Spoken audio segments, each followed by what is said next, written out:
Spooky. Happy Halloween, motherfucker. We're going to talk about spooky stuff. Brains and stuff.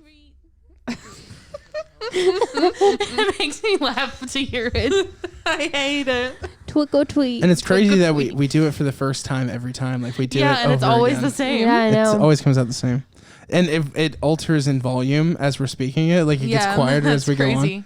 How we can do a fade out live on command. For some reason, I know the audio is good, but it just feels like an assault on my senses right now. Like it's so intense to hear my voice being speaking at the moment. So, who are we?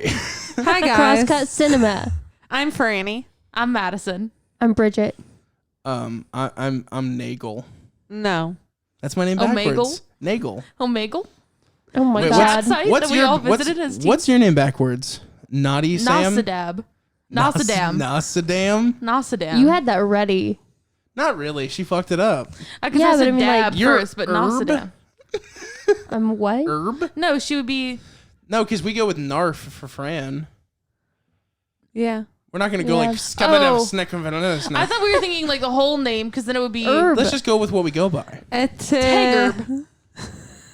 Tegerb? Yeah, if we did her full Derb. name. Tegderb. Tegderb. Tegderb. I like that. Tegderb. Tegderb. Okay, so let's reintroduce ourselves. I'm Nagel. No. I'm Nosadam. I'm Tegderb. I'm Narf.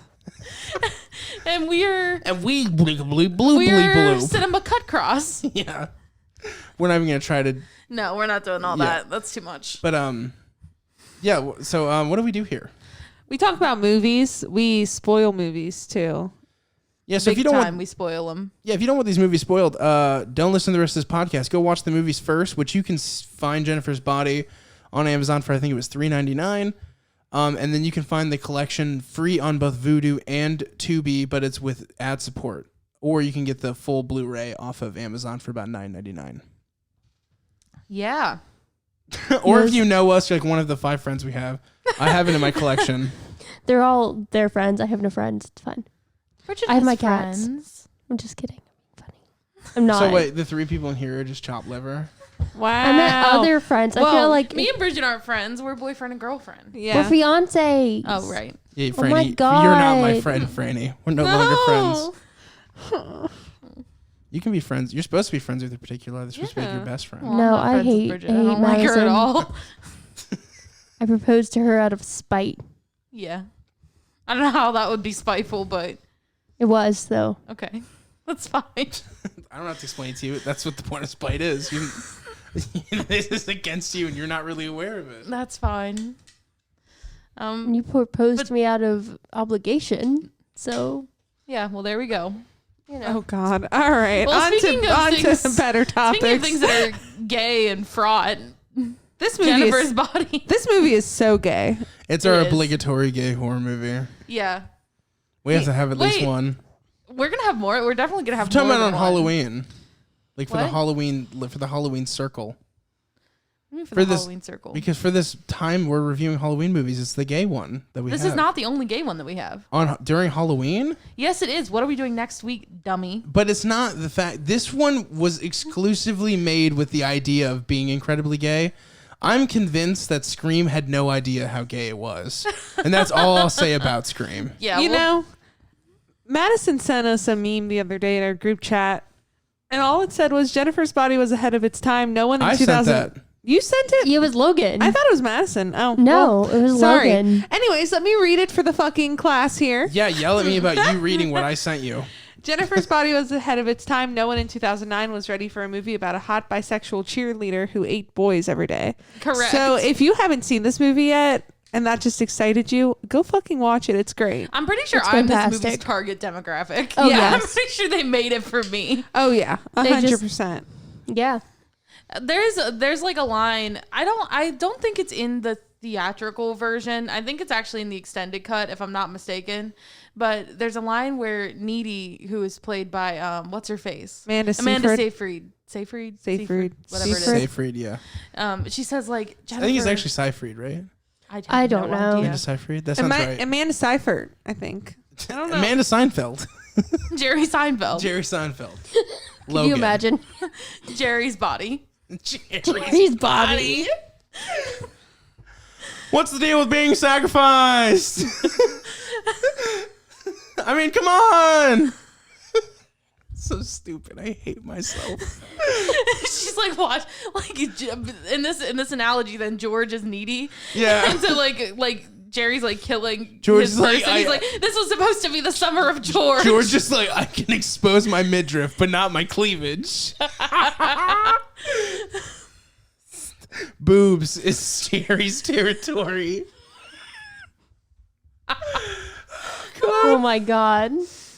Anyway, so Jennifer's Body, written by Diablo Cody. No, but what I was gonna say, there's a line in it in the extended version where Needy says like, Jennifer, you're killing people, and she's like, no, I'm killing boys, and that's why this movie was made for me. Yeah, you might not know this, but Madison has a bit of a bias. A little bit. Just a midge. Like you're any better, but okay. I Bridget mean, I acts never like she said- is, but she's not. I never said that I was any better. I just said that Madison had a bias. I never said I didn't. Okay, Miss. Jennifer's Body, Okay, written Miss by Politician Diablo over Cody. here. Kamala Harris over here. Oh God. I didn't purposefully enslave people. I just kind of did with the state of California. Anyway, sorry to get political, but the Bridget was pulling out the politics there.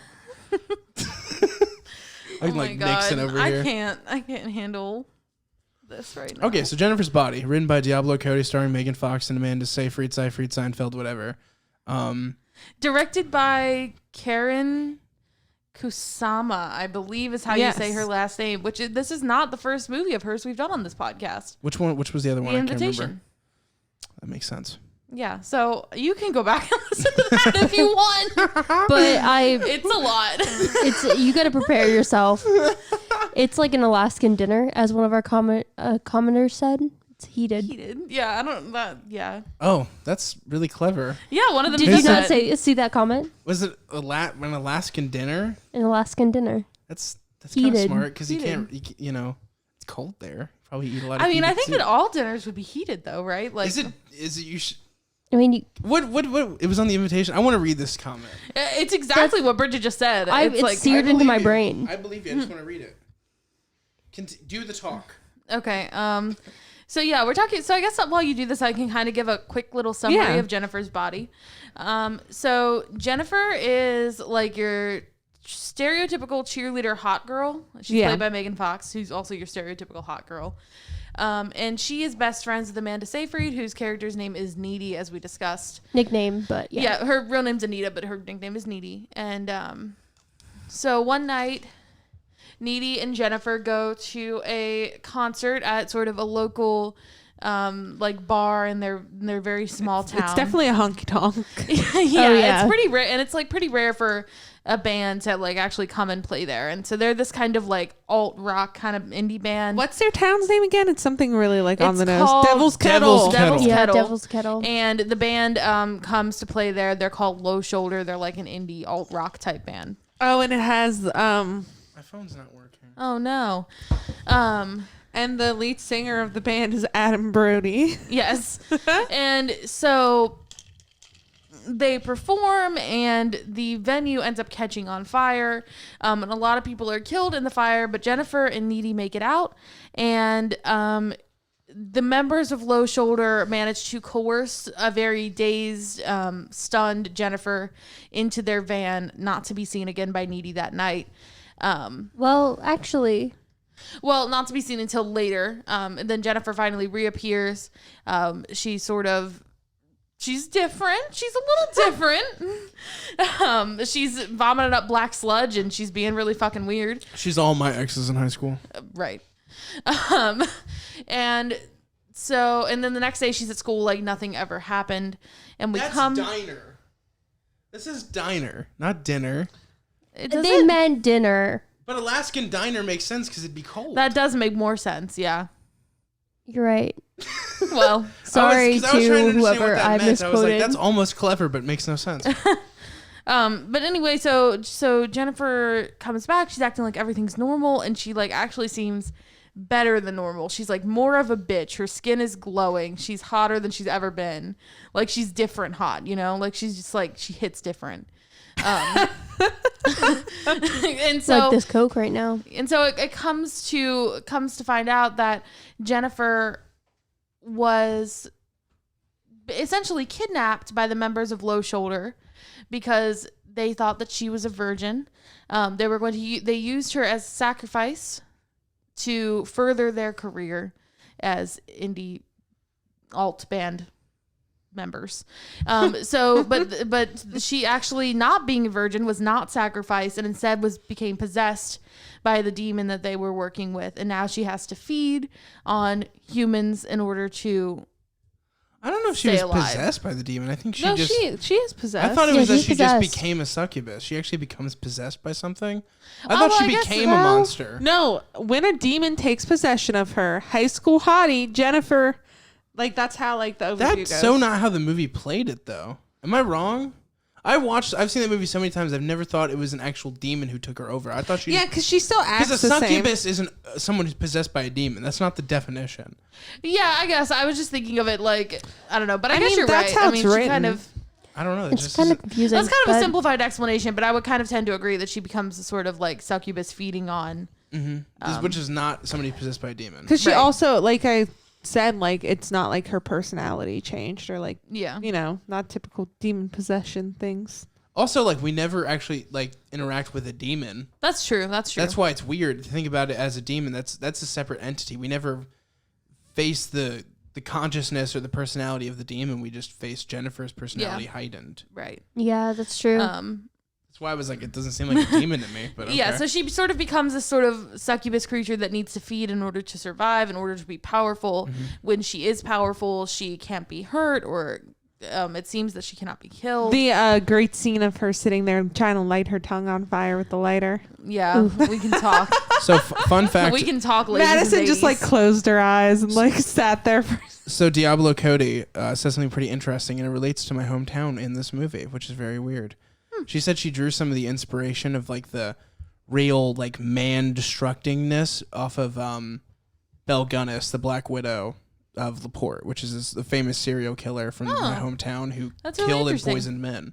oh wow. That's interesting. So that's kind Hell of she yeah. drew a lot of inspiration of like imagery and like stuff like that from that idea, because Belle Gunnis is also somebody who was never really caught. They thought she burned to death, but there's people who think she actually escaped.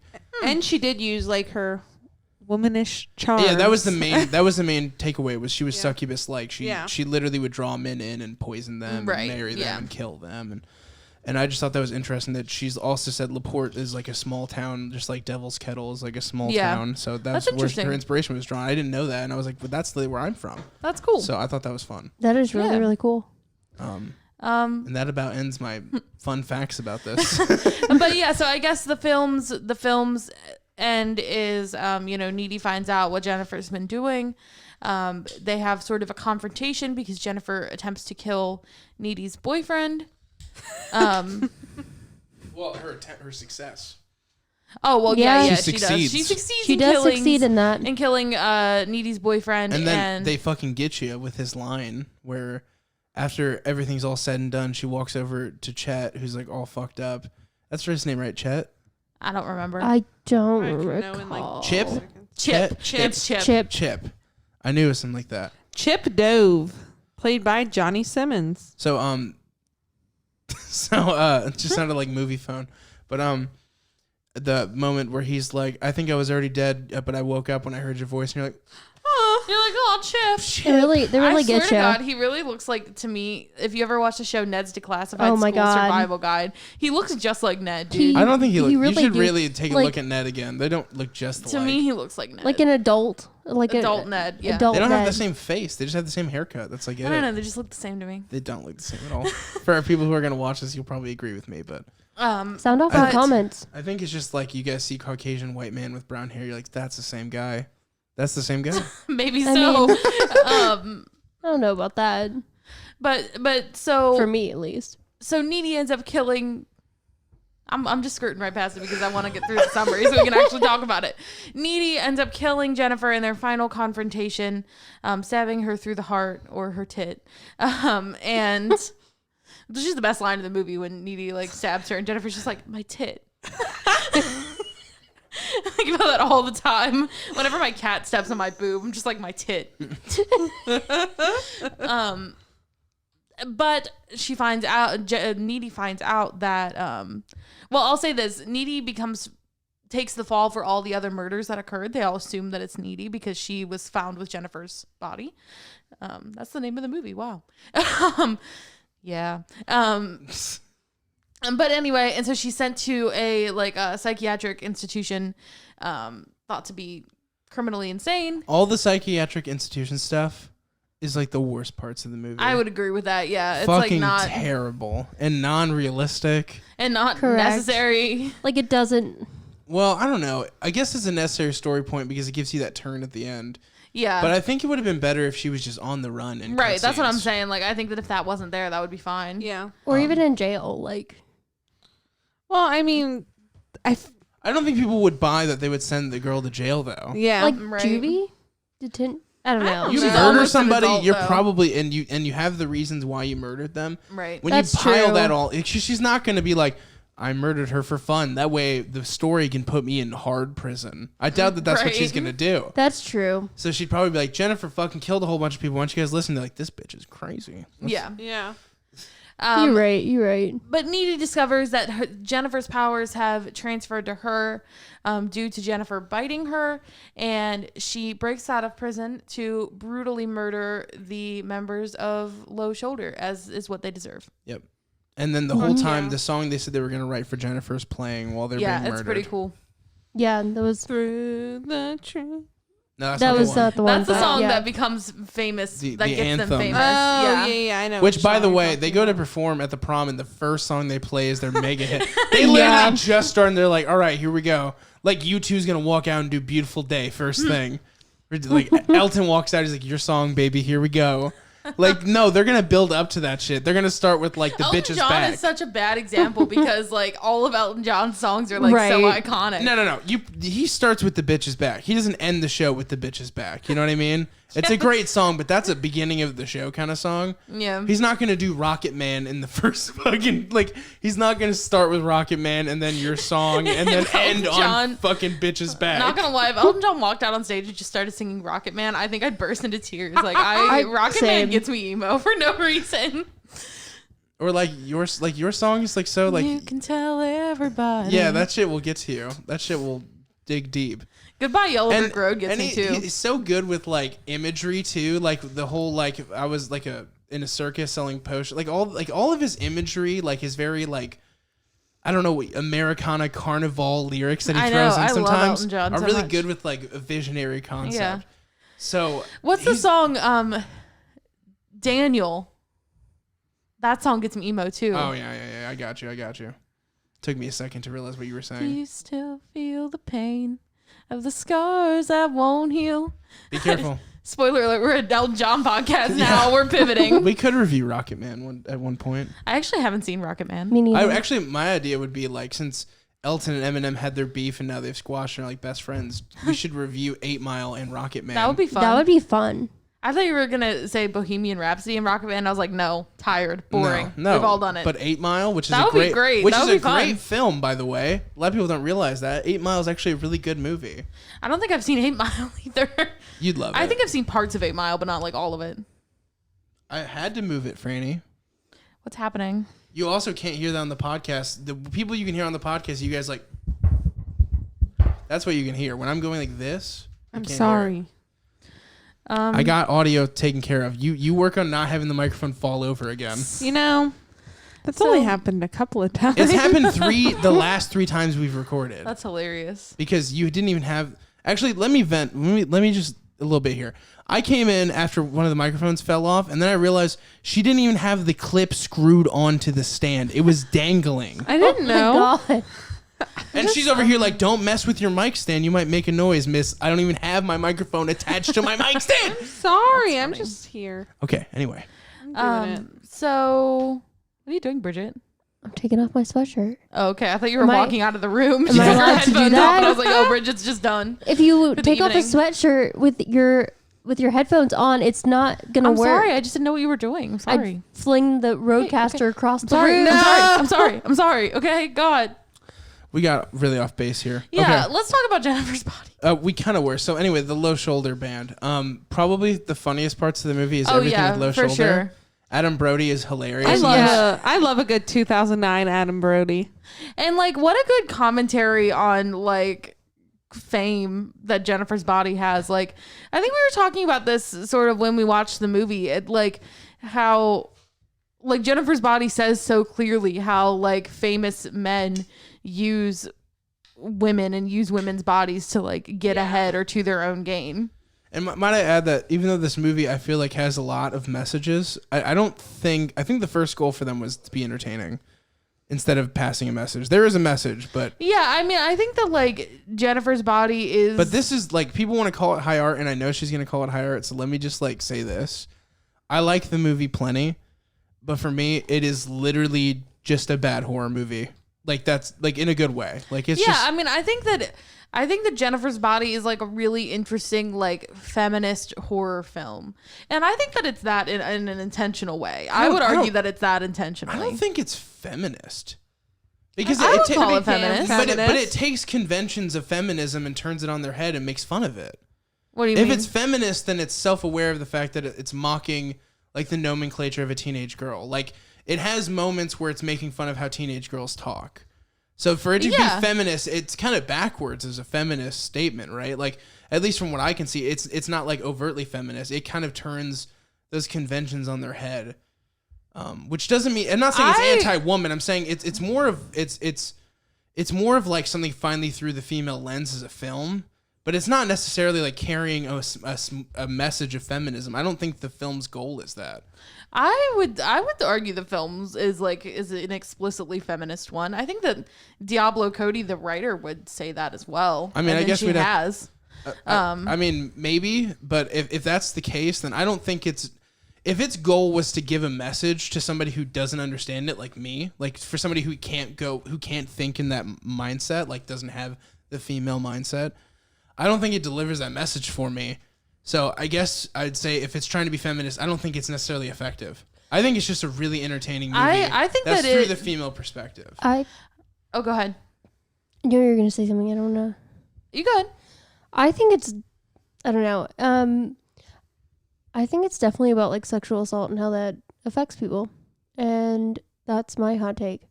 Yeah, no, it definitely is. I mean, she becomes a demon after. Like it never leaves her. And like it doesn't leave her till she dies. Yeah. And then it's just sort of like after something so horrific happens to you, you can become like very hardened, and you can definitely target people like those that hurt you. You know, with Jennifer eating the boys. And so then and sex becomes transactional. So would you say movies like I Spit on Your Grave and Revenge, which kind of do the same thing, are also falling within the feminist message? I mean, I don't really know if it's necessarily. I feel like it definitely is a feminist message. I'm not saying it's anti-men. Well, I don't think feminism is anti-men in general. No, That's not I what know. I'm saying. That's what I'm. Yeah, I'm saying I don't think it's anti-men. Which would not be a feminist. Would not be a feminist trait. Yeah. I think that like. But I don't think that I Spit on Your Grave is even really anti-men. Yeah, I mean, I think I would say like I think that I've never seen this, so I wouldn't know. Oh, okay. Well, then that's kind of. Then I don't see how you could answer my question. Then. I Sorry. You know, I think movies like this one and like I Spit on Your Grave like turn the. Like in some ways like turn horror tropes on its head to allow it to be like a female revenge story, and I think that there is like a feminist slant to that. I think a lot of horror movies show women being like brutalized and sexually violated, and like a movie like Jennifer's Body sort of turns that around and allows it to be her revenge story. Even just with the poster, I don't know if I would say exclusive. Hold on, let me get my thought out here. I don't know if I'd say exclusively horror movies. I think cinema is a general. Well, yeah, because but I think for me, I actually think the most forgiving genre to women is horror, in my opinion. Yeah, I do think horror is a feminist genre. I think that like there's a lot to explore in the horror genre. That's kind of actually that comes back around to my point. I think that in order for it to be like a strong female lead in a horror film, you know, I think that convention on its own has always come off feminist. That's why I'm saying I don't think the film's reasoning is to be exclusively feminist. I think it maybe is about like sexual assault and things of that nature, but I wouldn't go as far as to say that the point of the film, like the message of the film, is just that. I don't think that that's the point here. I think that it's a byproduct of the characters and the type of story she's telling, but it's like a lesson within a film, but I think the film's first main goal is to be a parody of teenage culture and social media culture and stuff like that more so. I mean, I think that the film explores and intentionally explores the dynamics of female friendships and of the way that women relate to each other, and then and then in turn the ways that, you know, men relate to women, and like there's something really powerful in Jennifer's body about when, you know, Jennifer feels used. Jennifer is, you know, violated, and her power is in her womanness, and she's able to take that back in such a way, even if it is like violent and messy and gross. So then what's the message they're trying to say on men so that does sound against men then. That's almost like not even just feminism from what you're saying. I'm not I mean, I don't think that it's an anti-men. I don't think it's an anti-male film. You did say though that it tackles the relationship of men with women. But I don't think that's a fair depiction if that's what you're saying. Well, I mean, I think in the general, like I think in the general sense of how like patriarchy affects women. You know what I mean? Not like individual men. Yeah, not like how individual men use women, but how especially men in positions of power can use women to advance their own goals. You know what I'm saying? But what men in the position of power? Are we talking about the band specifically? Yeah, I would be. Say the okay. band. I mean, I guess that kind of makes sense. I just don't feel like feminism was goal number one of the film. I think that this is just my opinion. So I'm just saying it for people who might share that opinion, or maybe to give people a different perspective who have an opposite opinion. I feel like the movie's main goal was to do what Diablo Cody does best and try to relate youth to other people and try to kind of even have a fair, like, satirical jostle with like the general way that people talk now or at the time. Yeah, I mean, I don't think Diablo Cody sat down at her desk and was like, I'm going to write the feminist horror movie for the generation. But my thing is though, people do feel that way about this movie, and I just don't see it. Like, I don't think that she necessarily sat down like, I'm writing a feminist movie now, but she effectually wrote a feminist horror movie. You know what I mean? So like it doesn't have to necessarily be like my primary goal is to talk about this, but she intentionally wrote a movie with feminist messages. And I think that regardless, this is a feminist movie. And then the other thing is like Jennifer's not painted as a hero in the film. So that's where it kind of falls apart for me. She's our anti-hero. Yeah. Also, I don't feel that way at all. I hate everything she does. And it's not just because I'm a man. It's because she's killing people. And she doesn't just kill men who deserve it. In fact, effectually, she kills men that don't deserve it. But I mean, almost exclusively. Yeah. In fact, but now that we're talking about it, I don't think she kills a single guy who deserved it. The people who deserved to die was Low Shoulder, and that was killed by. Yeah, and I think it's interesting actually in that. And I want to hear what Bridget says because I kind of think we're going to say the same thing. But like, I think that in a lot of ways, Jennifer is the main character, but she's not the main character. Needy is the main character. And Needy is the one who goes and like takes revenge on Low Shoulder, and she is the one. But also that revenge on the Jennifer. Wrong. Well, yeah. But then that kind of throws away the point, right?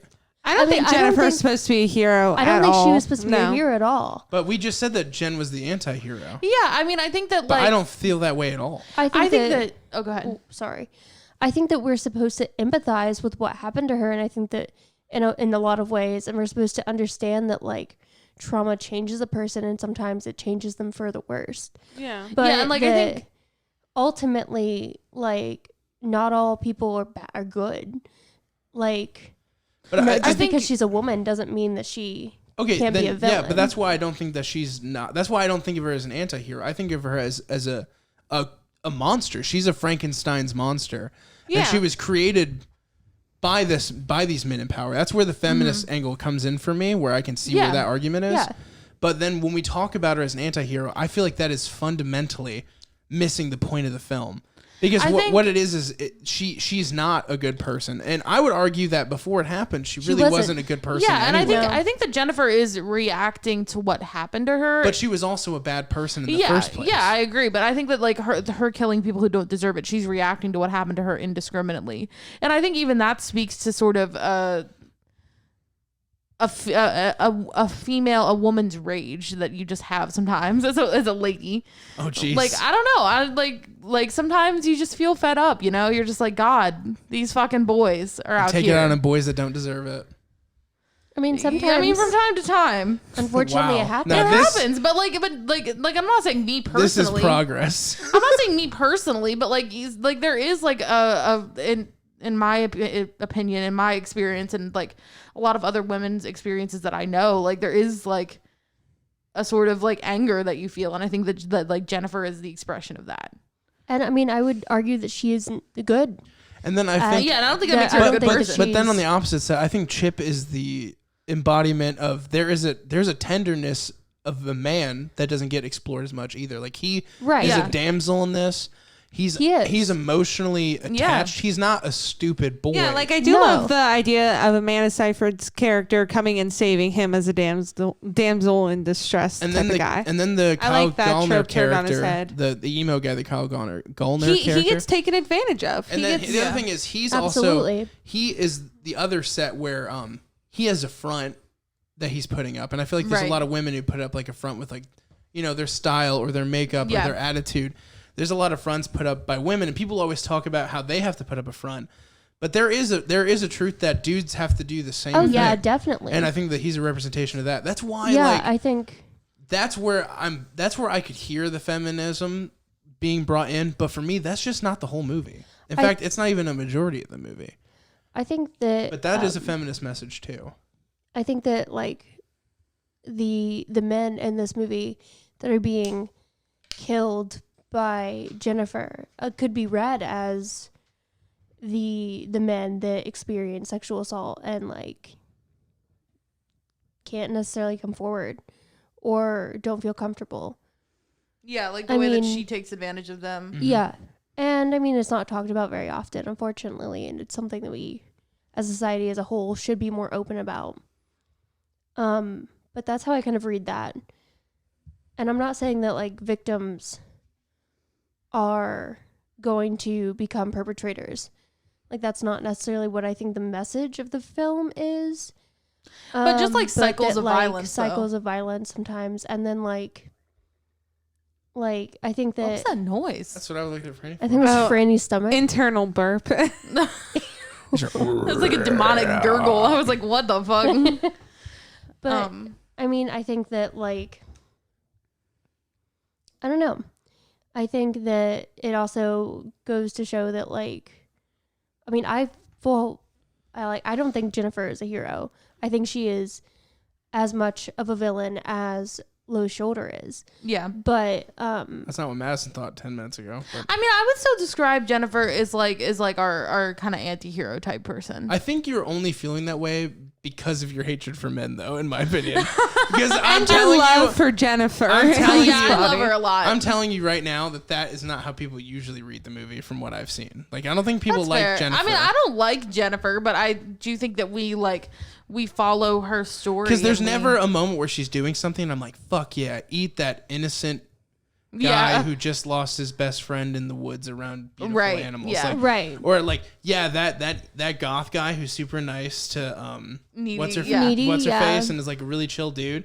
Why don't you eat him in And your I abandoned mean, and I house? do think that it's intentional, and Yeah. you see how jealous Jennifer is of Needy. Yeah, like and she- it almost doesn't Yeah. make sense because Yeah. you're like, well, you're Megan Fox. You know what I mean? I mean, sure, toe thumbs, but still. Right. Ew. So it's like, why are you so jealous of her? But it's like, she went through something. Jennifer went through something that Needy never went through. And like, I think that's where that jealousy comes from. Absolutely. And like, nice guys like Needy and they don't like her or well, they do like her, Well, but like she doesn't perceive it that way. You know what I mean? I don't know. Yeah, like she goes specifically after guys, Guys that like Needy. Yeah. I think that's Right. more of like for me, that's more the lesbian angle. Oh, I was going to say there's also some lesbian because jealousy here's going the on in there thing. too. She's not in jealousy. She's a control freak. It has nothing to do with them liking her because she's jealous that they like her. It's about her being the only person in her life. Yeah, I mean, I think, but like, I do think that there is like an aspect of Jennifer that's jealous of the ease that Needy has had, and like like, you know what I mean? Like, I don't see that, but okay, I could be wrong. no, Obviously. like Needy says it too. She's like, why are you so insecure that you have to have everything that's mine? Yeah.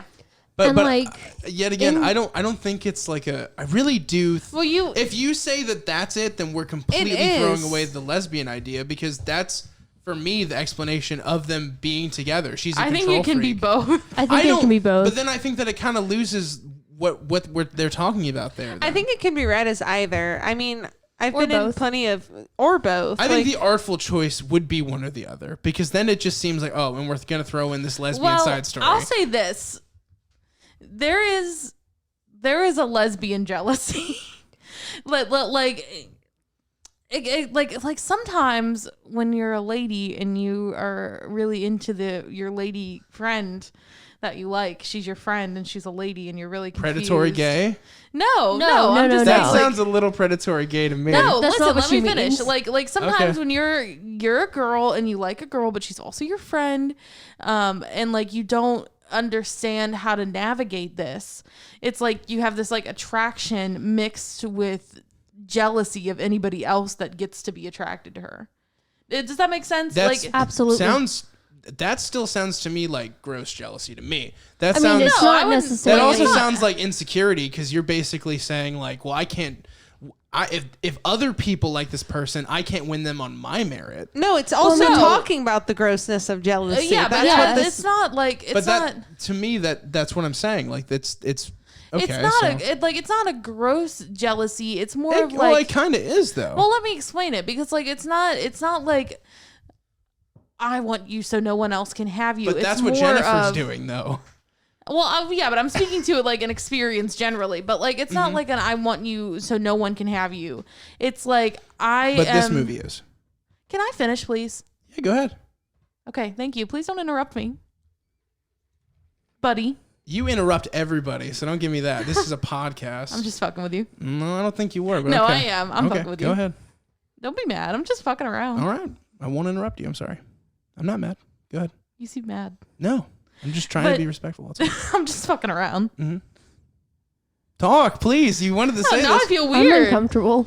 But like, it's not so much jealousy of, in a sense that like I want you and I'm jealous of anybody else who gets to have you. It's more of like, I'm jealous that other people are allowed to act on their attraction to you in a way that I am not.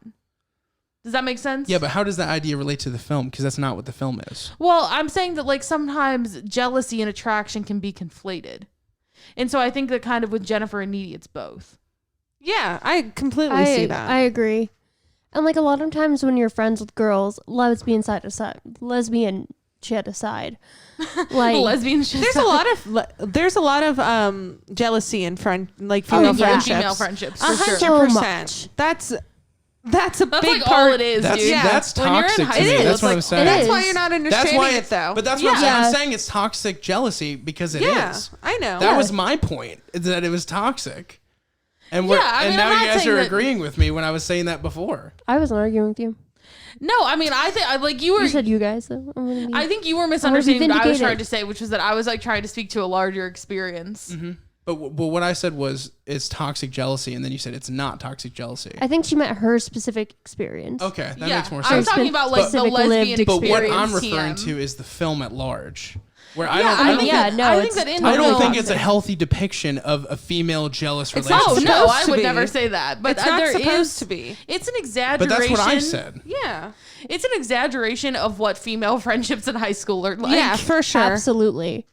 It's just like especially even lesbian part aside from this, female friendship, it is just an exaggeration of female friendships, not necessarily a lesbian female friendship.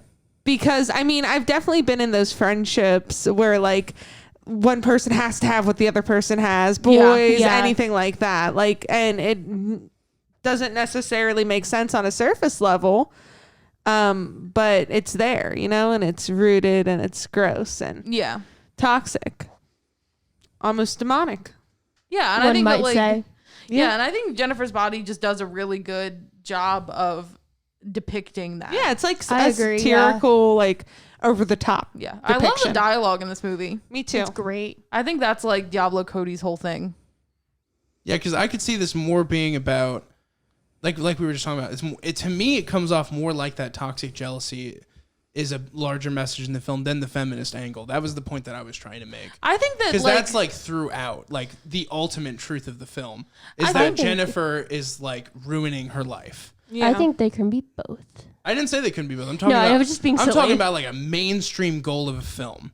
This was like the overarching thing that they were trying to depict. but I think that, again, I'll say, like, regardless of what the goal was, I Yeah. would still say that this is a feminist film. And I think that, like, I think, yeah, of course, it has to be based on the nature of the characters. yeah, themselves. and I think that in some ways, like, the focus on female friendships and the dynamics of how women operate, like, this movie understands it more than a lot of movies Yeah, do. for I sure. agree. And I think that in itself gives it Yeah. a feminist lean, just to, like, center women's stories and how women relate to each other. And, like, this movie is fundamentally, which you don't see a lot in movies, is fundamentally about the friendship of two women, like, regardless of men, Yeah. in such a way. It passes the Bechdel test. It does. I kind of We want to love like that. do a podcast that like we just review movies that pass the Bechdel test. What is that again? Remind me. It's when it's any film that has at least two women talking to each other. They I both think have it's- names. They both have names, and Good fucking it point. has to be they have It to can't talk to be each about other. men. Yeah, Yeah, they can't talk other about than a man. men, and it has to go like their conversation has to last I a think certain amount of time. It was literally like, I think it's changed over time, but the initial idea was that it has to be over 30 seconds. Yeah, Yeah. Which is, like, and so actually- it's created by Alison Bechdel, who is a lesbian her. comic book artist. You might have seen Fun Home or Dykes to Watch Out For. Yeah, I was also gonna say, like, just talking about having a movie center around like a woman like that. They also didn't do the headless woman trope on the poster, which, I mean, we were talking about how I argue they couldn't. I know, but I we were mean, like- talking earlier. I wasn't able to say it, but we were talking about like how horror tends to depict women pretty well. I'd say almost it doesn't. I mean, Women are it's a just double-edged objects sword. to Compare be it to other killed. genres. I mean, I feel like women are just objects to be killed in a lot of horror I would movies. agree. No. with that. Yeah. I think it goes both ways. No, here's the thing. If we're talking about the history of cinema, though, horror films are the ones that gave strength to final girls, giving Yeah, the main I was gonna character role mention- and the main contributor psychologically to a horror film. It's like, if you look at Neve Campbell's character in Scream or Jamie Lee Curtis in Halloween, all these women were strong women, and we're talking about 1978 for Halloween. Wow. There Yeah. weren't Good point. any movies like that. I would agree with both of you. Like, I would say that horror movies have done a lot for women, but then also horror movies can objectify women. Yeah. Yeah, like, But But harmful my argument ways. is that almost all other genres objectify women. So to make that argument that And- horror specifically is the problem is No. backwards to me, because I But- think it's the industry as a whole. I feel like this movie was marketed really weird too. Like, I remember seeing like what it was in 2009, but not really seeing what it was, and thinking it was a movie that like just was objectifying women for the sake of being a horror movie. And that's something Diablo Cody has actually talked a lot Yeah. about too, like why this movie's had such a resurgence. Yeah. She tends to think that like this movie was marketed. It was marketed wrong. It wasn't marketed towards like a teenage girl audience, No. is what she seems to think. And for that reason, this movie kind of flopped when it came out, but then now it's had a bit of like a renaissance, where the Jennifer's Body renaissance. I love it. I'm here for it. Me too. All right, guys. People fucking love Jennifer's Body, and I'm with them. Is it time to rate? I think it's time to rate. And have we said everything we need to say? I'm trying to think about anything else. We J.K. talked to- Simmons is hilarious in this. He has a hook for a hand. It's never yeah, explained. I know, he's so funny. Chris Pratt's in this. He dies in a fire.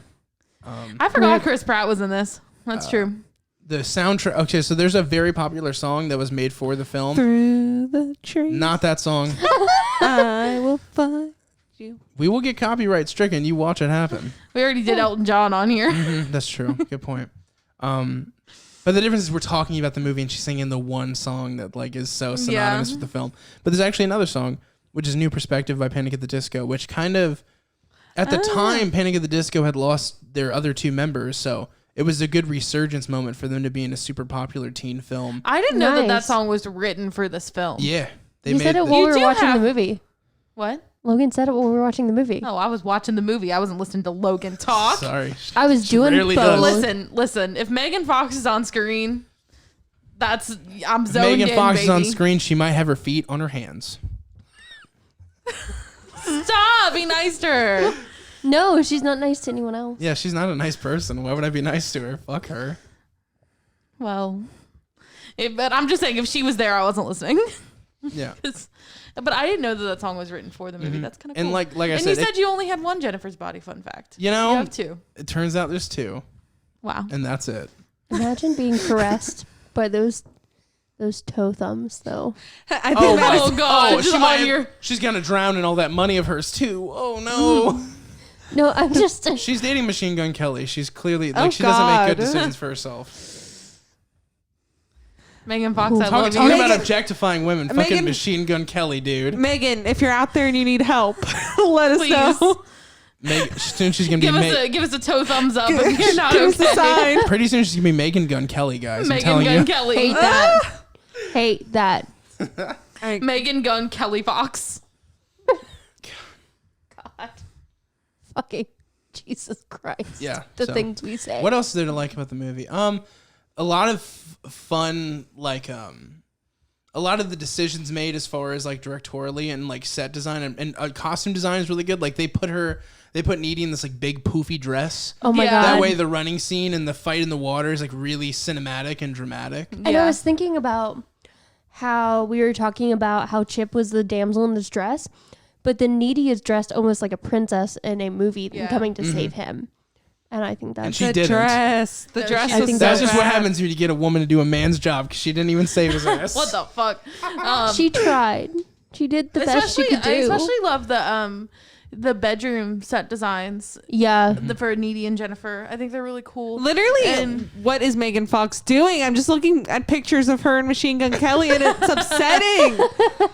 God, it just looks like a goddess hanging out with a fucking dumpster rat. You remember that? I remember Me. people were really. I'm the dumpster I will rat. say this: that Oh people my were God, really that's so upsetting, unfairly. dude. People used to be unfairly mean to Megan Fox before Yeah. people knew she was a bad person. Like there was rumors that she was like trans, and then there was other stuff, and it was like really like in 2009. It doesn't exactly help your career if people are calling you trans all over the place, especially Yeah. if it's not true. There was a lot of really shitty things done to Megan Fox, so it's almost kind of like poetic justice that she'd be in such like a forward-thinking movie when she was trashed in like the most ignorant way 10 years ago. Yeah. Like people were like sexist and homophobic and all this other Yeah, shit to and- her. And now she's in this like essentially like woke film that Right. happened back then that is making a resurgence now. Yeah. So that's something I really like about the movie. It's actual like living poetic justice. Yeah, for Megan Fox to.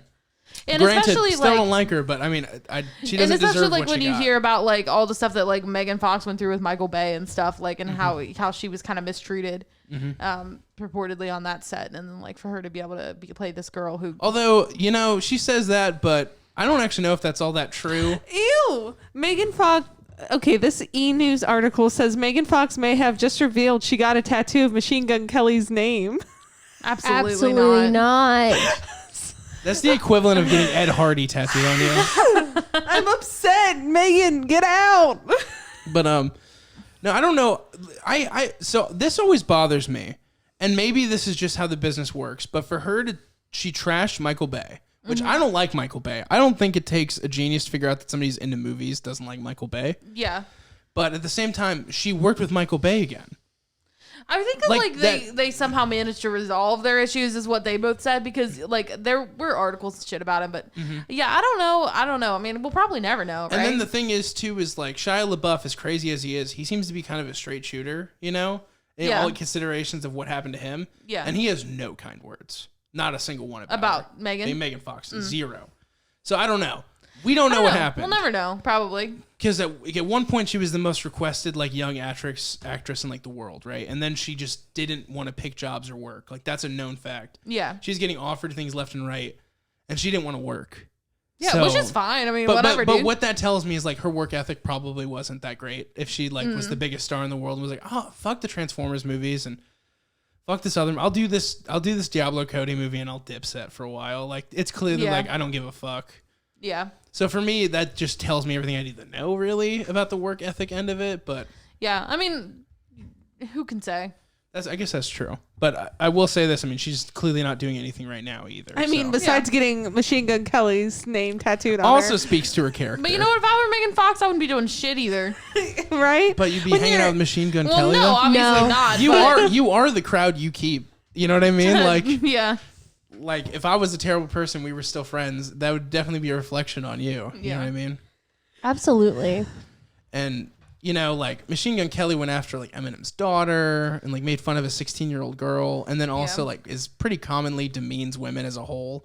So I wouldn't Yeah. go with Oh, Megan, Jennifer. sweetie. With Jennifer's body, like the character of Jennifer can be an icon of feminism if you want, but I will not let Megan Fox be. Yeah, I don't think No. it's I accurate. Megan Fox too much. And I mean, your work, like the roles that you play as an actor and actress, and who you are as a person, don't always Yeah. have to be synonymous. No, sadly. Adam Brody is not like he was in this movie, hopefully. I love him. I hope he's doing good. Anyways. So This- should we rate Jennifer's body now? 10 out of motherfucking 10. I love this movie. Next. I would give Jennifer's body a solid like 7.5 out of 10. 8 out of 10. It's like a 6.5 out of 10. Almost a 7. I think my issue with it is it just seems. It's like sometimes the editing's really fucking cool, but then like we're instantly taken out of it by like the over the top dialogue, and I like Diablo Cody's dialogue, but for me it almost felt like the genre wasn't mashing up all the time. I love the dialogue of this movie. I Me think too. it's my favorite part. I do too, but my issue with it on like a cinematic level is sometimes this movie's really earnestly trying to be serious, and then we have like my tit, which is fine. I Yeah. love it. But sometimes that doesn't work for me. That's why it's a 6 out of 5. I 6.5. love That's my fair. so two favorite lines in this movie are my tit, and then when they're talking about like all the deaths in the fire, and Jennifer just says moveon.org needy. But the soundtrack of this movie claps, I do dude. love It's, that. Yeah, Like it's great. literally, like you hit me once, I hit you back. Like that shit is like Yeah, That's The- such a. the way they blend the music into the film is really. And great. I just want to say, again, how accurate of a depiction this is of friendships. I once had a friend in high school where we were sitting at a table freshman year with a bunch of older guys, and she looks at me and she was talking. She goes, "Well, I'm the pretty friend," talking about herself. Ouch. Like, if that's not high school girl like friendships, I don't know what is. Well, the thing is, guys are like that too. I just want to like give you a little spoiler here. Zane, if you're out there, you know exactly what I'm talking about. He'd enter all conversations regarding him and me like I'm the funny one and he's the pretty one, and I'm like, no one voted on either of these. What if I'm the pretty and the funny one, Zane? I think you are. oh, Anyways, Anyway, we're gonna take a quick break. I think we're gonna do an ad read as well, and Yeah. then we'll be right back, y'all. Sick of looking at your same bland wardrobe every day? check out Street Stains. They're hella original clothing brand made for you by Boo. Upcycled, sustainable, and urban. Because who has the time for boring clothes? Check out streetstains.com for art and apparel. You can use coupon code BOOLOVESYOU for 15% off site wide. You can also find them on Instagram at street_stains. Thank you so much to our friends at Street Stains for sponsoring this episode.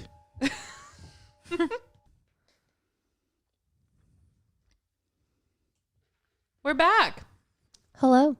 Hello. Hey, after a very spooky ad read. yeah, so spoopy. Oh, yeah. But Hi. you know what's spookier than ad reads? Oh, The God. collection. Oh, no. This is, This movie's bonkers. it's insane. It's batshit crazy for a horror It's movie cuckoo sequel. bananas. This Thank movie you, stressed Manny me out from so Degrassi. much. It's like Saving Anytime. Private Ryan meets Saw.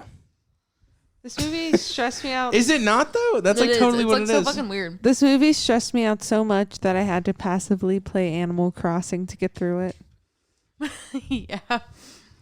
Like, okay, so the collection basically picks up where. Well, no, I guess it doesn't. It like in some ways it picks up where the previous movie left off because what's his name is still being held. Yeah, it doesn't pick up like exactly where it left off. It like I guess is a couple months, maybe a year. Is It's what it unclear feels how like. long it's been, Yeah. but what's his It name says- is Some time still. has passed. It's been 3 months, as like says Oh. in like the news thing that Oh, we're okay. watching. Oh then it yeah, that's right. They also use it to show the amount of victims he's taken in the time in which it's passed, Yes, so which is like a shit ton. a lot. it's So a lot. the hero of our previous movie, whose name I don't remember, Arkin. Arkin. Thank you, Arkin Asylum. No, it's Arkham. But Arkin Asylum. That's how I'm gonna remember it. Oh, that's awful. Okay. Thank you. He is still being held by the collector, in a box. in a box. I guess he's being used. I guess as like the bait for someone Yeah, they else. they either here's the thing. He either leaves it for bait, or if he finds somebody more interesting, he'll switch it out. Like he'll grab somebody more interesting to be in his private collection. If he finds somebody who's more interesting than Arkin, he's gonna pick him up. Gotcha. Also, the chests are specifically they're what I've found out since is that there's this thing called, if you've ever heard of like oddities or oddities, Yeah. these chests in particular are related to like oddity culture. Like these chests are specifically what usually people keep like oddities in, like bones and gallstones and shit like that. Like these are the And, kind like- of chests people would use for you know, Like taxidermy, stuff like yeah. that. like sometimes you'll see like embalmed like pigs with 2 heads. Mm-hmm. That kind of thing. like that one place, Guinness. Ripley's Believe It or Ripley's Not. Believe It Oh, or Not. yeah. Never been to one. Just knew what you were You've talking never about. been to one? I've No. been to multiple. I've been to many a Ripley's, believe it or Yeah. not. I've been to one. I went to that in one. I think it's Madison. it's either in Florida or Gatlinburg. Those are the 2 I've been to. But it was like slanted. Oh yeah, that's fun. Yeah. Did we actually go to the one in Gatlinburg? We went to the Mirror one, the Mirror House. But we thing. didn't actually Yes. go to the Believe It or Not museum. No, I think we wanted to, but We didn't for some reason. yeah, for some reason we just didn't. It's a good time. It's like the best kind of like tourist trap thing Mm-hmm. you can do. You see a bunch of weird shit. Never been. Believe it or not. Yeah. We can go. I Logan. love the challenge of it. Like Ripley's Believe It or Don't. Like fucking believe it or don't, bitch. I don't give a shit. Believe it or not, it's real. I love it. Ripley's picks her, it didn't happen. That's a good one. Thank you. But yeah, so it picks up with him still being held captive. Sort of our main character in this movie is, why am I summarizing this? I feel like I'm not doing well. Do you want me to summarize it? Yes, please. See, I feel like I'm I just didn't want to interrupt you. Oh, Shut no, I'm just up. kidding. I'm just kidding. Okay. Yeah, I feel like I was losing the thread of it, and I was Okay. So this guy who, as we mentioned before in the last review, if you haven't heard the review for The Collector, please go back, because we're going to be going off of it as if you know the information that we already have now. So The Collector is essentially he's sort of like he's like one of these like party girls in like, you know, like Beverly Hills who like throws parties like for like all their friends. He manages, which by the way, if you're from where I'm from, you might know about this place in Chicago called Another Hole in the Wall. And that's basically the thing where there'd be pop-up parties and people would go there and do a bunch of drugs and hang out. That's kind of what Sounds he's like a done time. here in this nondescript city, but I believe it might be Boston, but I'm not entirely sure. Boston. Just because of the accents of some of the How characters. about But those Red Sox? yeah. All I the love socks your- are red because of this serial killer. He dries it up with the socks. But no, so he throws this party, and by the way, I was watching Halloween Town 2 last night, and I think this is worthy to mention because the first one we reviewed with Halloween Town. Yeah. Halloween Town 2, there's a character named Cal. Spoilers, Calabar's son. I think we talked about this Yeah. on the Halloween Town pod. But he throws a Halloween party in which he's standing in the rafters ready Yes. to turn everybody into monsters, much like what the collector's doing, except he's turning them into meatloaf. And it's the Oh. same, but it's the same idea where it's like this dude standing in the rafters, like watching this party. I'm like, this is collection. Which vibes one for came sure. out first? I believe it was Halloween Town 2. It was, yeah. Calabar's Revenge. Inspo, dude. Yeah. Right?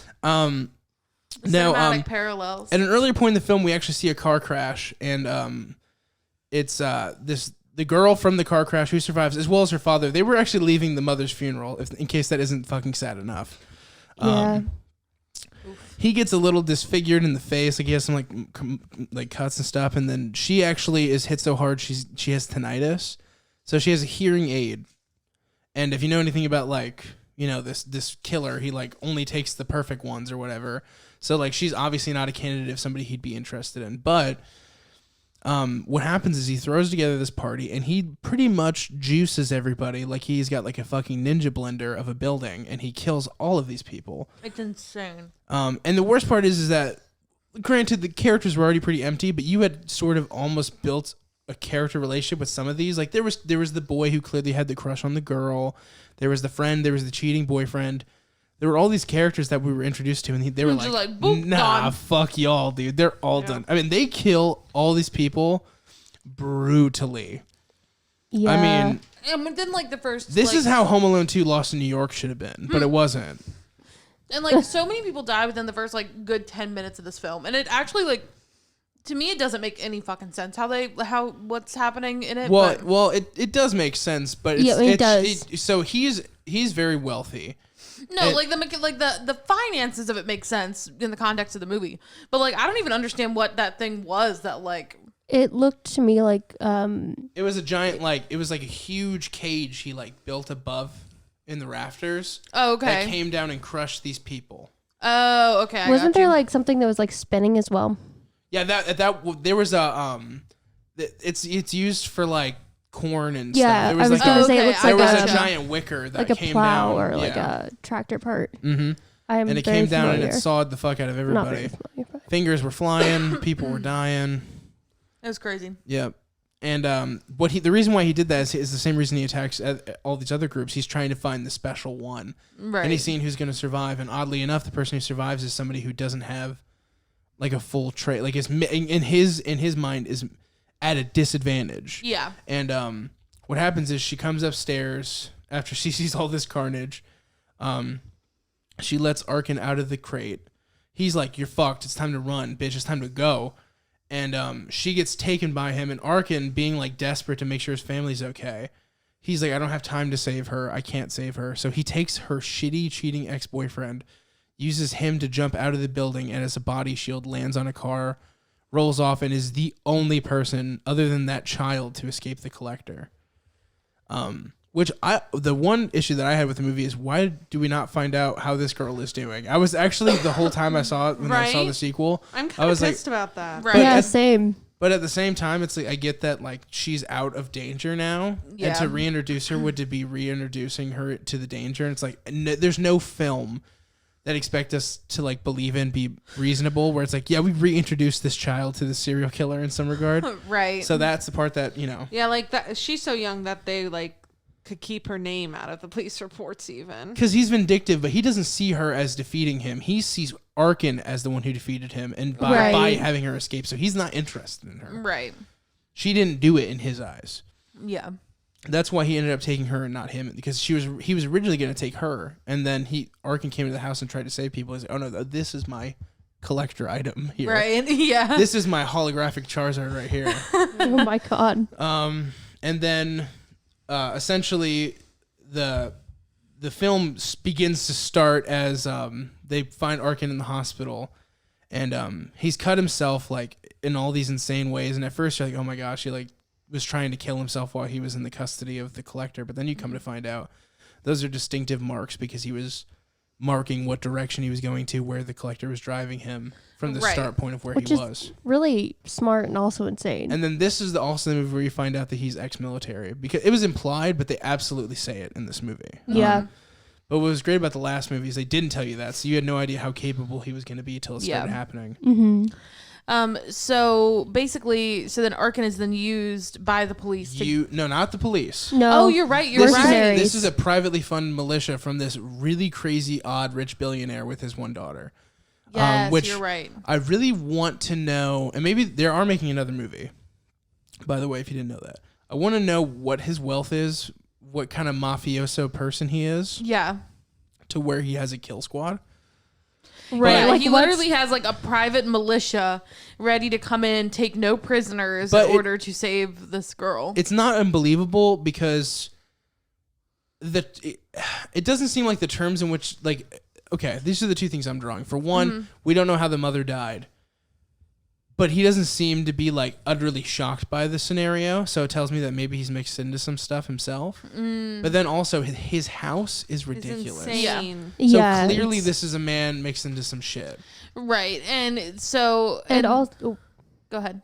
also, they've been working for him for a while. At least that one guy. Because he Yeah. knew the girl when she was a child. Yeah, Yeah. fuck, he was there. He saved her from the crash. Yeah. Right. So I mean, like he's needed their assistance for a minute. Yeah, even before he was like disabled. Now let's talk about the kill squad. He clearly isn't that great of a billionaire because his kill squad is His- D squad. I was going to say his kill squad Absolutely. fucking sucks.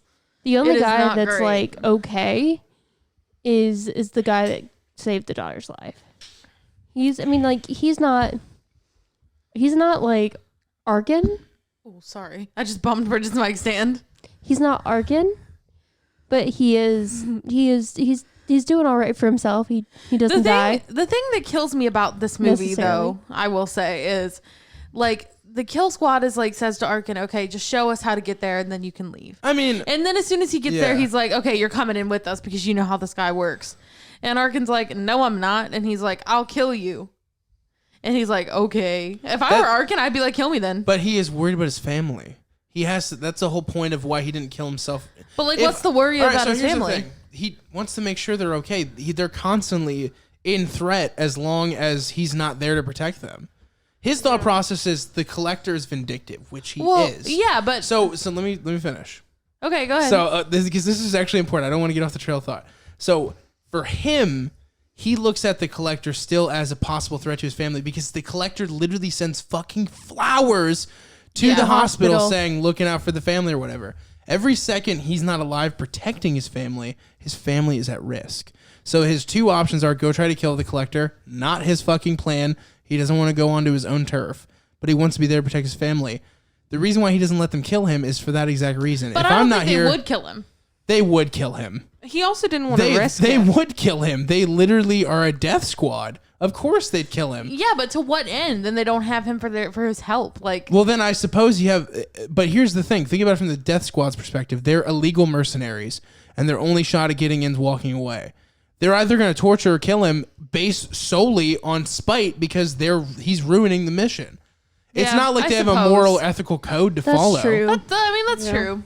So, also, what's great about this movie is in the old one, in the first one, I don't know if it's the old one, that's weird to say. The first film, it's a breaking in type story, whereas this is his home turf. And as a Yeah. result, they're able to make almost a comic booky, like really insane lair, like an evil lair almost. Yeah, And and that's why this movie is so like kind of bonkers because it's fucking nuts. on one level it's like your torture porn horror movie, but then on a second It's like level an action it's like movie.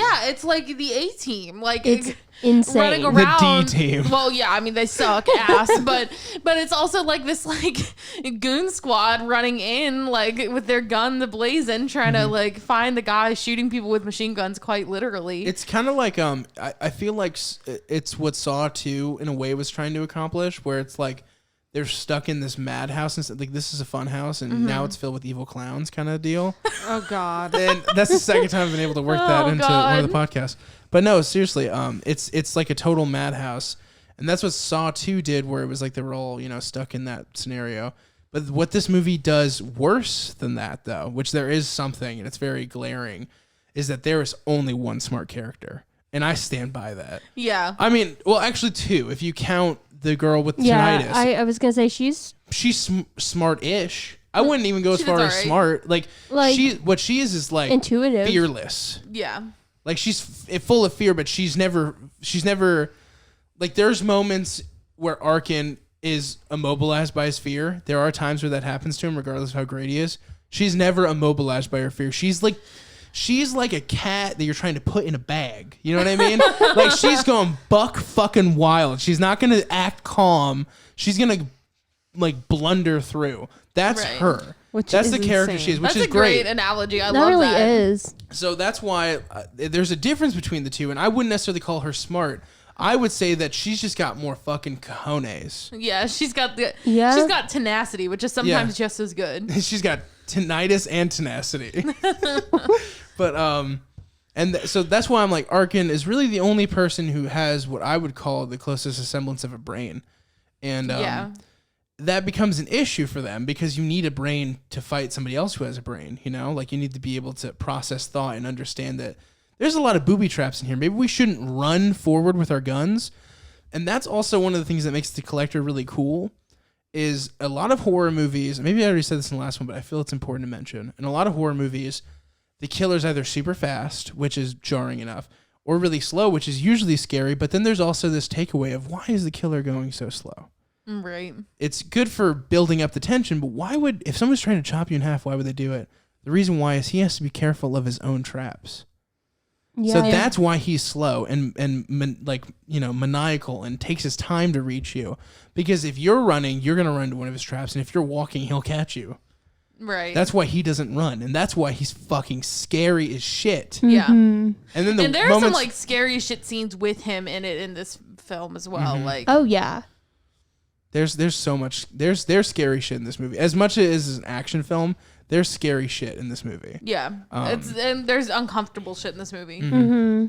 And like one of the interesting things that happened in this movie, since we were talking about like the D Squad, as we're calling them now, like there's a scene pretty early on, which is also something kind of crazy to me because it's like there are all these like people that he's collected and turned into like these like zombie monsters, like they're all walking around stuff. Like they're on bath like salts. Taxidermy. Yeah. Oh, you're talking about like the man-made zombies. Yeah, yeah, like they're literally walking around like zombies.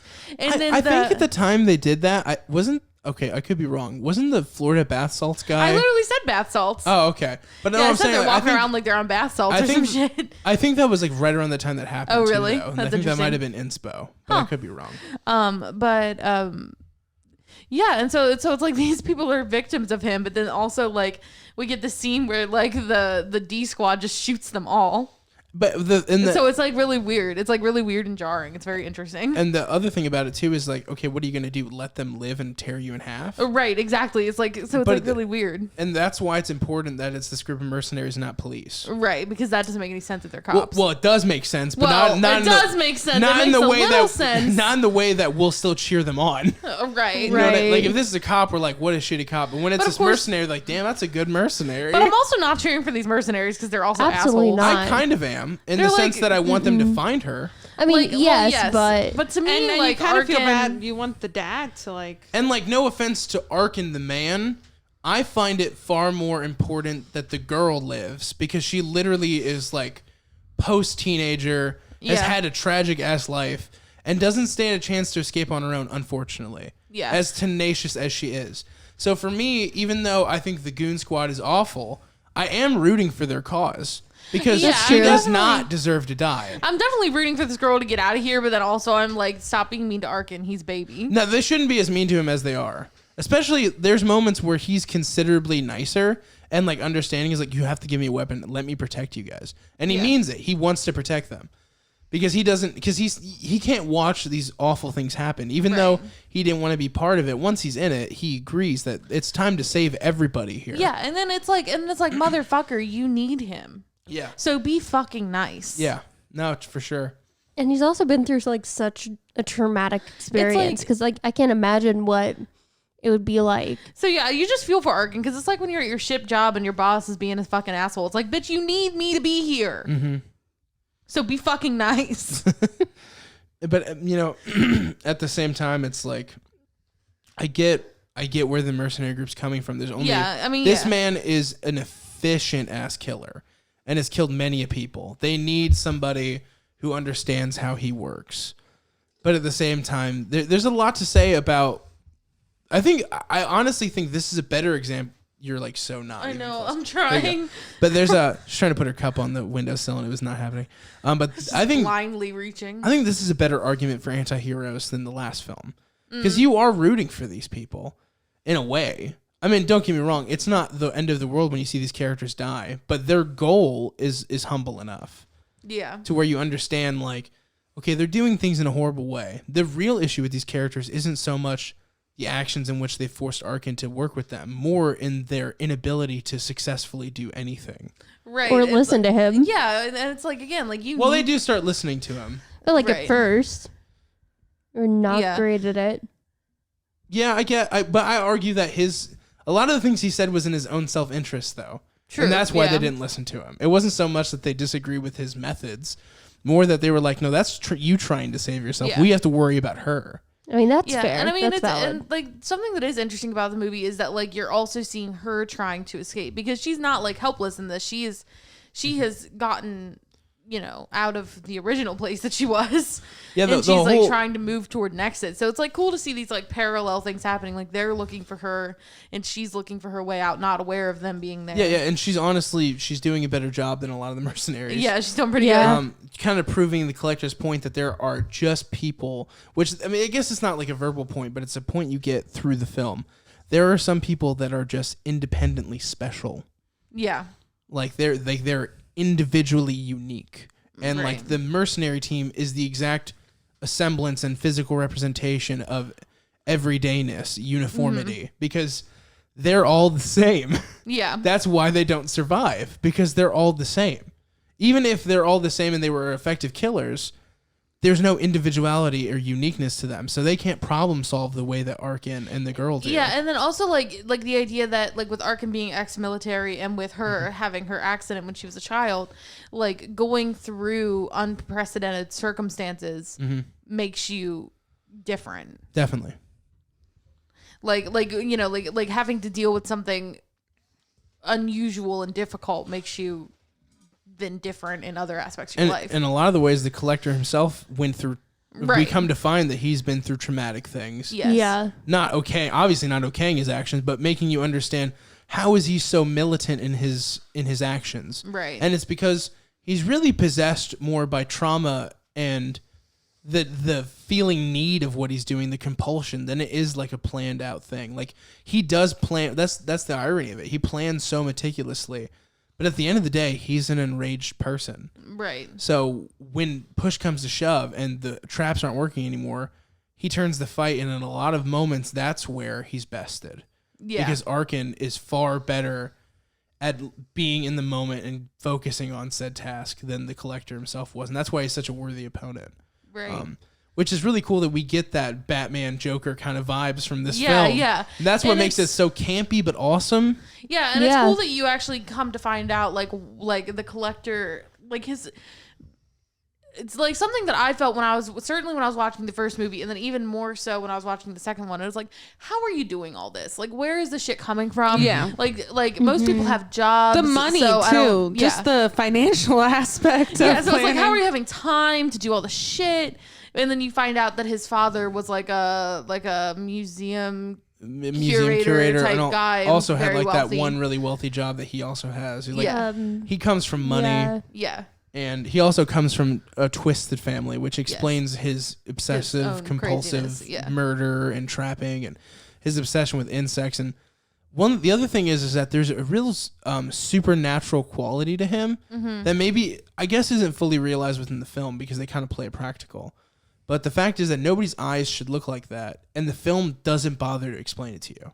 Right. They're like, that's just his eyes. Nobody's eyes look like that. But he's such a Correct. presence that he kind of operates the way Michael Myers operates in the original Halloween Yeah, films, where which is he's that- more of a shape, Logan, a creature. Yeah. when you were talking to me about this movie after, you said something really cool about how he's like kind of like a spider that kind of like Yeah, I mean, he's very much a spider in Yeah. that he sets up these webs. Yeah, he comes he in your makes house. his like web and He comes in your house. He sets up these webs, and the way his eyes. I mean, it literally looks like a spider's eyes, where you feel like Yeah. there's multiple pupilled perspectives coming out from his eyes. yeah. and And just his like ability to kind of be everywhere. What? just wonder what she was looking. What at. is she looking at? Yeah, right. She's looking Aren't at his his eyes? He's looking at his There's eyes. no and he's eyes that thinking- look hate that that. way, and that's why he's so terrifying. But Right. And just the mask in general too. Yeah, I I mean, mean, certainly the mask gives bondage him a mask sort is of upsetting. supernatural why do you quality, think he too. shaved his head? What do you mean? He shaved his head. He didn't have hair. He didn't have, or he had hair in the first film, The Collector. Oh, did he? Yeah, Maybe- and then his bondage mask in the sequel, you see that he is bald. Maybe I don't remember he's- him having hair. Maybe it was He just had getting hair. in the way. How did you see the Maybe- hair? Because You you know- saw him tighten the last mask in the Yeah. last film, and he had hair there. Maybe he just needed a new look. Well, what I'm trying to do is I'm trying to pull perspective into the planned sequel that they had that they're now making. I'm like, maybe he has cancer. Yeah, I was gonna say maybe he's sick, or maybe it's to leave less evidence. Or maybe like what I was thinking though, and this is just speculation, not factually in the film. I think that he was changing himself physically. I think he's ingested or put something into his body because there are superhuman elements to him. And Yeah, that's a good Like, point. speaking about the sequel, and this is like now a major spoiler because Arkin confronts the Collector at the end Yeah, of the yeah. second Arkin movie. God, captures what a his good ass. moment. I would assume, like, and so Arkin says, like, I'm going to put you through what you put me through, which is like, okay, but I assume that eventually he kills him, as he would be within his rights to do. So I wonder what that next movie is going to look like. I don't think he's gonna kill him. I think he's gonna try to hurt him, and the Collector's gonna best him. It's going to escape. I or think something. the whole time is the Collector acted like he wanted, like this wasn't a planned capture, but it was. Because he's always smarter and ahead of everybody. As great as a foe Arkin is, Arkin has one fundamental issue that's shown throughout all the films is that he's always one step behind. He's Yeah. always catching the fish hook in the face. He's always getting stabbed, broken Yeah. arm. Even though he's able to keep up, there's always like an element that the Collector's just like one step in front of him. I think that possibly in the sequel you'll find that he planned his capture. Yeah. And I mean, Arkin's emotional too, where the Collector is not. Yeah. Exactly. Like the Collector's vindictive, but in the sense of like that somebody is in which they've lost a chess game, not that they've Right. lost their mortality or that they've lost people's lives. Right. He doesn't think in those terms. He thinks of it as like a game. Yeah. So I'm really excited to see what the sequel will be. I'm very pumped for it. I think it's going to be pretty cool. I don't know what they're gonna call it though. I know right now the working title is Collector 3, but it's like That's lame. with That's lame. aliens, dude. They fucked themselves. Collector, the collection. What's the next one? Collectibles. Collect them all. Collectibles. Like I don't know what the collective. Like it's multiple fucking dudes with weird The spider Funko eyes. Pops. The Funko Pops. Somebody there's a book series apparently. It's not a book that's not related. It's Scholastic. So it's like for children. But then I was looking at like the other books in this series and it's called The Collector. But then there's But this is not about what this is. no, This is no, something no, no. totally separate. No, no, Oh, it's okay, okay. something totally separate. But the second book, it appears, or one of the other books, it's called The Collected. So maybe. Oh, that would be a good title. The Collected. I don't know because he lost his collection. Maybe But he's Arkin the, is collected. maybe he's the collected because Arkin collected his ass. Maybe. You just got collected. I don't know. The collector's collection. Maybe maybe the sequel is like he breaks loose from Arkin or whatever it may be, and then he recaptures the 3 people that escaped him, and they're the recollected. The recollected. The recollected. The Recollected. But no, it is a title issue for sure, though. But we'll see. But I'm excited for the movie. I hope that it comes out. I mean, I hope that it's really good when it It was comes like out. 2020. It was originally 2021, so I'm sure now it's 2022. Yeah. Same with Paranormal Activity. Same thing Yeah. happened. But yeah, I mean, hope to review them when it Yeah. appears. Because this was super fun. Yeah. What else is there to mention about it? I mean, I like this movie less than the first one, but I think it's kind of Really? For real? Do you really? yeah. I like the Dude, first one I better. think this one is so fucking insane Yeah, that I love it. I prefer this one. This is like if Tarantino directed The Collector. It It's is, so it is, fucking but wild. I really like the first one for like the first one has so much like tension and it is just so upsetting, and the second one loses that a little bit in its like bonkersness to me. I think there's still tension though. Yeah, but it's just not like as viscerally upsetting as the first one is, and I think like its visceral upsettingness is its strength. I found an answer to what the third. Okay. This is probably just a working title though. You know that. The working title was The Collector 3, but according to horrorfuel.com, The Collected is the official title. Wow. Well, there it is. So there it was. Detective Bridget has figured it out. They're really fucked on the 4th sequel, though. They're really fucked on The that. Collector. Dude, the Collective. The Collection. No. I like the Recollection. I think that's The fun. Recollection, yeah. The Collective is a good. I think that I'm gonna think about it. I think that, this is gonna be one of those ones where if the third movie does really well, they're gonna do a fucking prequel It'll be bullshit. yeah. They're gonna be like recollecting. Recollecting. But no, I'm sure that's exactly what would happen because I think this concept has a really good third movie left, and then really drop it. Like it's done after that. Yeah, kind of like Saw, you know. I mean, I want to see. Saw could have been great if they kept it like if they didn't get so convoluted in their story. Yeah, it could have been great, and that's what Spiral's going to be. These kind of movies like this, where it's like you can only do so much. Like I want them to. Well, I attest that Halloween's great. Even the bad ones are great. So. Well, Halloween's a different beast because the bad ones have their own merits, but the bad Saw movies are just kind of like, this is just a bad Saw movie. You know what it really was? It was the need to pump it out the next year and the next year and the next year. It's like take your time, horror movie franchise people. We'll wait for a good one. Don't kill your. Oh wait, you know what? I'll leave that alone. We're not going to spoil it because eventually we'll definitely review those. I'm sure. What Saw? Oh yeah, we have to. Yeah, we have eventually. to. Oh yeah. Whenever Spiral comes out, we should also do like. We'll do Saw 1 through 3. We'll do Saw Spiral. 1 and 2, and then Saw 3 and Spiral. That'll be fun. That's all we have to watch. Maybe Jigsaw because I heard. Well, I have it, but I haven't finished it yet. I heard that it's okay. I think I've seen it. And I think it's watched okay. but it's been a don't really remember. long time. That's one of those other ones. It's just like it all kind of runs together.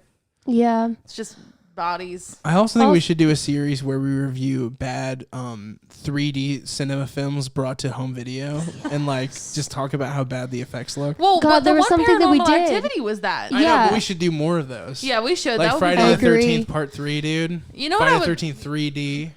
You know what I would love to do? This is like kind of unrelated, but I want to do like those shitty like sci-fi horror movies like Lavalantula? or like Piranaconda. Those are so good. Sharknado. I'm pretty sure Michael Madsen is in Piranaconda.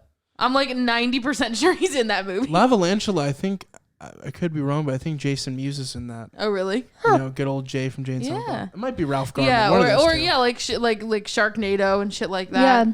I remember watching that with my dad. It was a wild time. I said, "What the fuck is this?" I love Sharknado. I think there's a It's fine line to our hilarious. content. I think our sweet spot is movies that aren't necessarily awful but are kind of bad that we can drag on.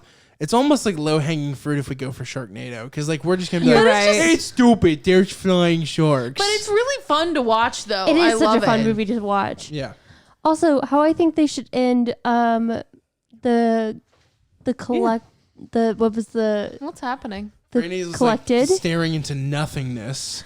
I look over and she's just Logan made so a face. lost. You can't see it because like this is Macaulay an audio. Culkin in Home Alone, dude. It'd be like that sometimes. yeah. How I think the third movie, The Collected, should end is we were teased the entire movie about what his fucking face looks like without his mask, and finally, Arkin fucking bests him, and we Hard see. disagree. It's so hard. No. It's so hard because like you want that face reveal, but then it ceases to be scary when it's just No, a dude. no. Might I also add that it's like naming the ghost Toby in Paranormal Activity. They're taking the wind out of his wings. Once you humanize him, it really takes away not only the fear of the character, but also like every single message and embodiment they tried to pass through it. Yeah, and it just like once the mask is gone, it's just a dude. It's not scary anymore. And like horror movies aren't supposed to give you all the fanfare, and like if they give you everything you want, it ceases to be its own feature and it just turns into a fanfare, like service. also, they're but- definitely gonna want to pump another sequel out if they can, so they're not gonna do This that. is what I think they should do, though. They should end after 3. And they should have Arkin, like, kill the motherfucker, behead him, put it on a stake, take his mask off, and that's the wow, last... we are going places. That's the last shot we see. happening right now? Thank you. I didn't know you were Caligula. Bridget for had like a fuck's sake. full murder fantasy in her mind, like his head She's on literally a like stake. she's literally like Caligula. She's like, then we'll drink his blood and we'll all fornicate on top of the dead body. Like the like fucking, so like, scary. the vigor with which she said it, like she was so No, you excited, guys- like on a stake. No, you guys were like, no, we shouldn't do that. And I was like, no, this is what I want. That's really upsetting. Well, yeah, but he was a fucked up man, and I want him to. But he's not really a man. He's not. Like he's a monster. I mean, he He's is a man, though. Frankenstein. Also, With his head that should be on a stake.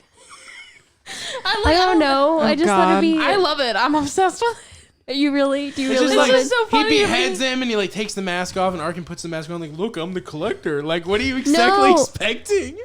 No, I she don't- wants his head on a stake, dude. Yeah, but you're talking about a face reveal too, right?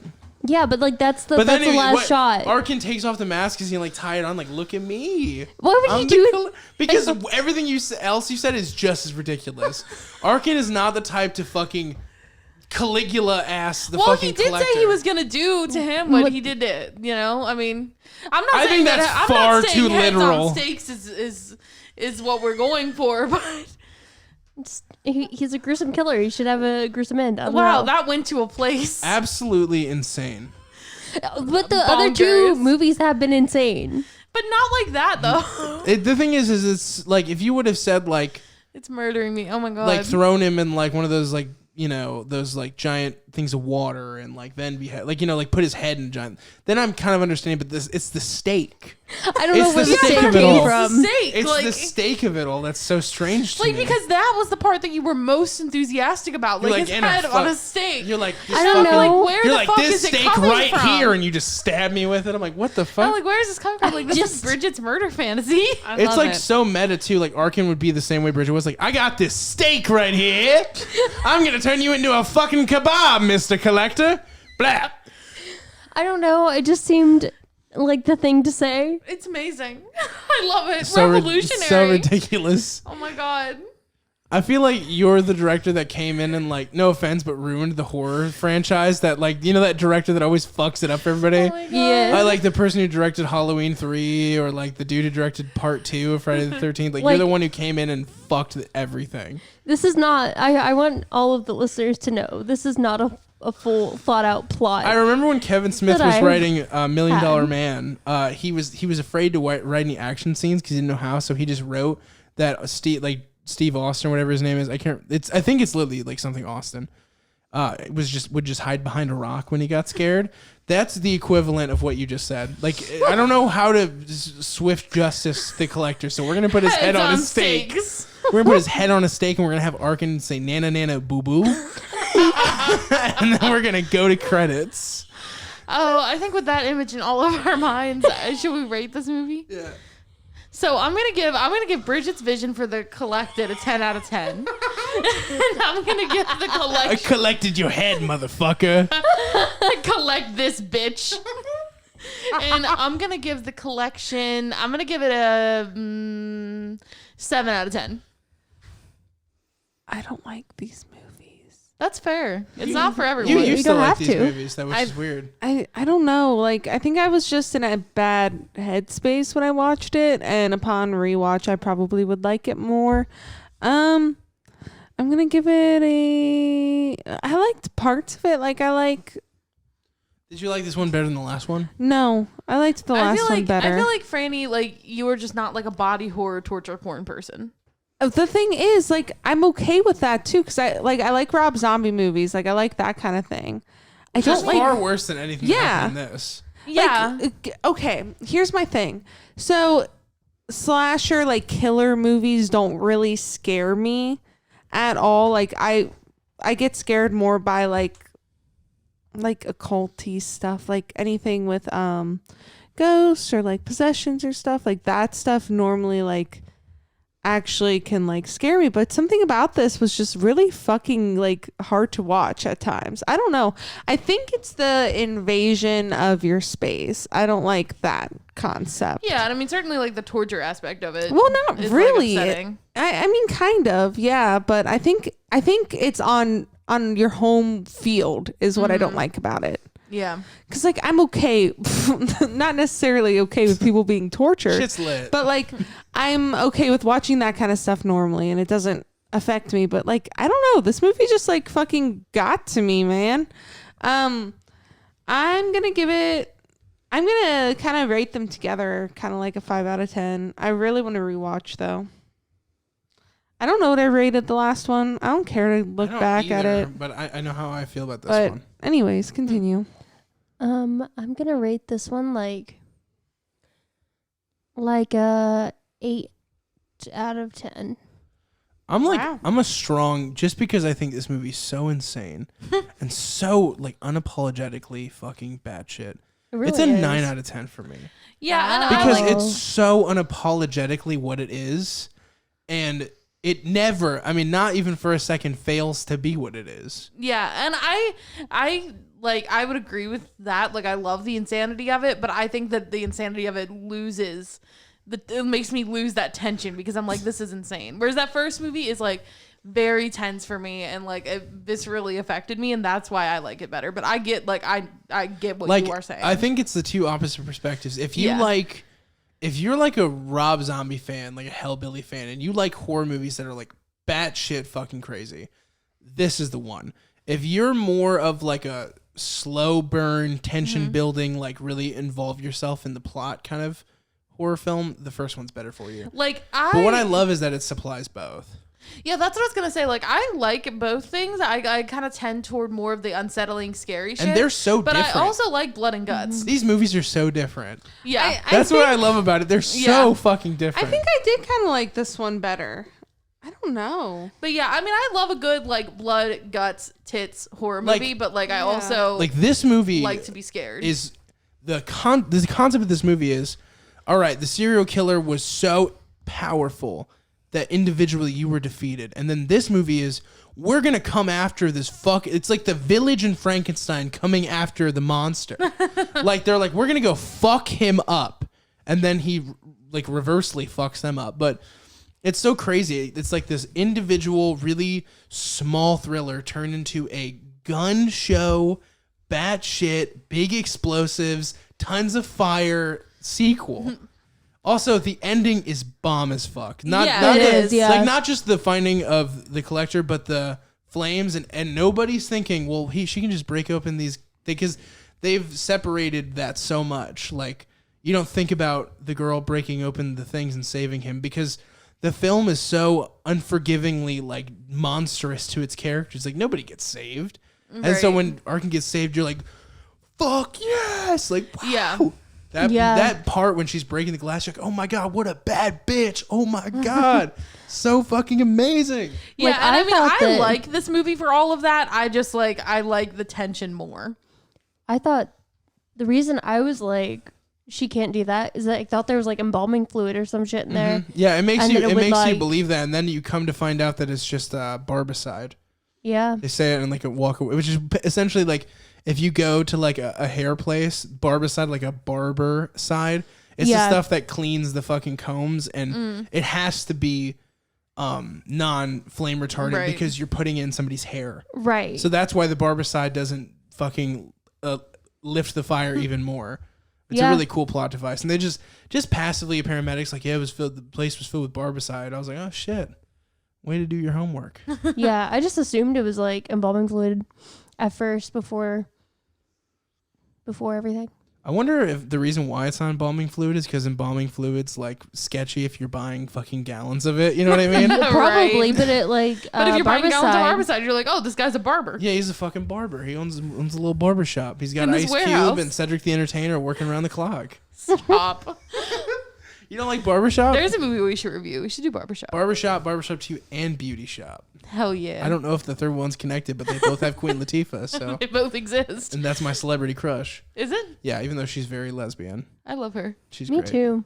She is. She's good. All right. Well, I think that about does it. On that note. On that note. Okay. What's happening next week? All right. Scream And Ah. and I hated that. And Tusk. Tusk. Thank and also you. look out for we're having something A special announcement next week.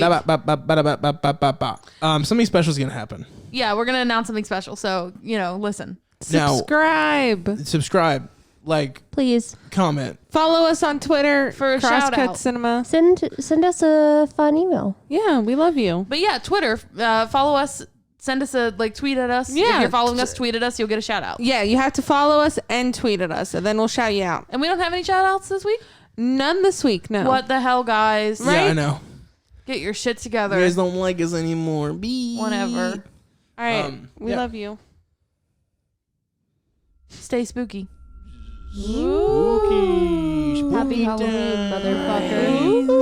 We're gonna talk about